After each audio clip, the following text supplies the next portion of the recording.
So Jesse's taking me into his backyard here.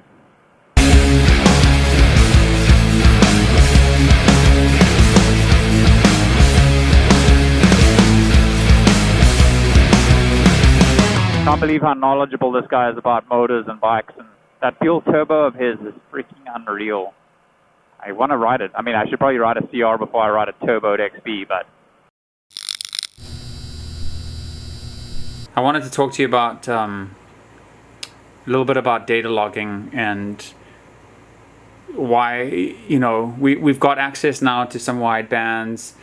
Some guys are plugging them into the actuator valve that they don't use the actuator anymore because they're running a performance pipe now. Right. But at the same time, you're plugging something into something, but you need to adjust the map.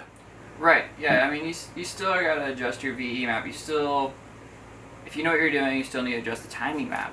Right. A lot of people don't realize that when you're cruising down the road, typically on a narrowband O2 sensor, you're supposed to be about 14.7. Between 14.8 and 14.6, that's what a narrowband aims for. When you're in a lean burn, which is what that's considered as lean burn activation, your timing is severely advanced. And the reason that is because the leaner you run the mixture, the slower the burn, as long as you're low load. So like when you're cruising, maybe 10, 15, 20% throttle, you're really going easy on the bike, just cruising, that's a lean burn cruise. So what the ECU is going to do is just advance that timing way up there, so that way you have the torque to keep pushing along because the fuel's burning so slow. If you start richening that mixture and you don't retard the timing a little bit, your mixture's actually going to start burning faster because it's richer. You have more fuel there to burn, so the mixture's faster. So now all of a sudden it's acting like you have more timing. So you have severely advanced timing with a faster burn rate now, and you run the risk of detonating. And the thing is a lean cruise detonation is so subtle, your ears usually will not pick it up. It's something that you don't even know. I like to refer to it as a silent killer, because it will knock rod bearings out, it'll knock wrist pins, it'll start killing ring lands. It just makes everything run harder than it really should. Gotcha. When you go to wide, I call it wide fucking open, your AFR should drop to like 12.2. You're going to drop out of closed loop, go into open loop. You should be around between 12.2, 12.4. Depends on the engine.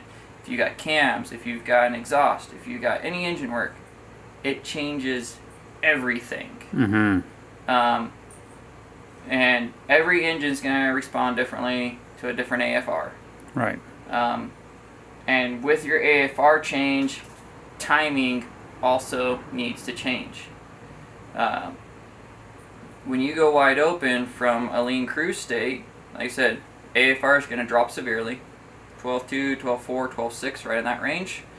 And your timing is going to drop way back, because you just put a whole bunch of load on that engine.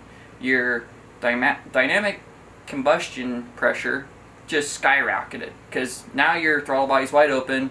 You've got a nice path for air to come flying in. It's compressing that air. You got a lot of turbulence going on in the chamber, and you've got to retard that timing, or else you're going to nuke your freaking engine. You're going to pre-detonate it crazy. And a lot of people don't realize that you can advance the timing a long ways before you start hearing knock. And it used to be the old thing that advance until you hear knock and then back it off a few degrees. That used to be how it was done.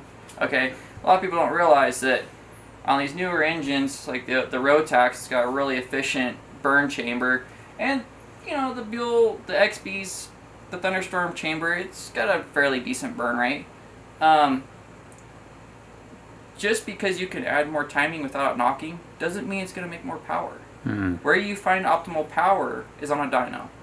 You go and look at peak torque. What you can actually watch is, as you increase timing, you will watch torque increase incrementally as you increase timing. Right. At a certain point, all of a sudden, torque is going to either stabilize or it's going to drop as you keep adding timing. That's when you need to back it off, back to where it was making its peak. If you keep going, torque production starts going down, And then finally you go into knock, or Right. detonation. And that's why it is so important to properly tune these bikes. Don't just wing the AFR. Don't just wing the timing. Right.